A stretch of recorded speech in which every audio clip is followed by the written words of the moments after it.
पवारांसमोर रडणारे नेते भाजप प्रवेशासाठी रांगा लावून नारायण राणेंचा खळबळजनक गौप्यस्फोट।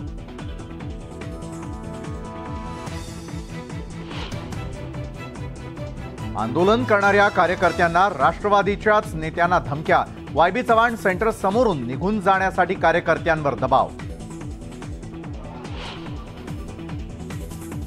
कार्यकर्त्यांच्या आग्रहासमोर शरद पवारही नरमले। कार्यकर्त्यांच्या भावनांचा आदर करून निर्णय घेणार असल्याची पवारांची ग्वाही।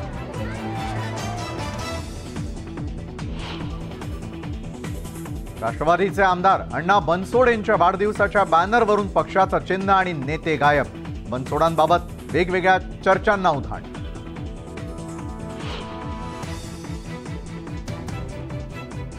शरद पवारांच्या निवृत्तीचा निर्णय अजून अंतिम नाही। पवारांच्या अंतिम निर्णयानंतर या संदर्भात स्पष्ट बोलेन। उद्धव ठाकरेंची पवारांच्या निवृत्तीवर भूमिका।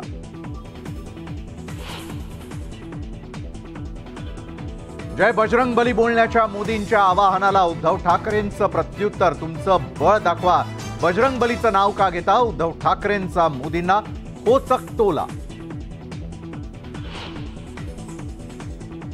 वाढत्या उन्हाच्या तीव्रतेमुळे वज्रमूठ सभेच्या तारखा बदलण्याचा निर्णय। आता मे महिन्यानंतर पुढच्या सभा घेण्याचा विचार। उद्धव ठाकरेंची माहिती।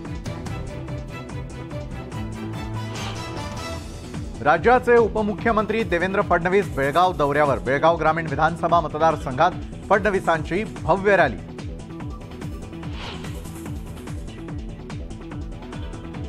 पुण्यामध्ये नापास तरुणांना 10वी बोर्डाचं बोगस प्रमाणपत्र देणारी टोळी समोर। प्रत्येकी 60,000 रुपये घेऊन राज्यातील 35 तरुणांना फसवल्याचा संशय। पोलिसांकडून अधिक तपास सुरू।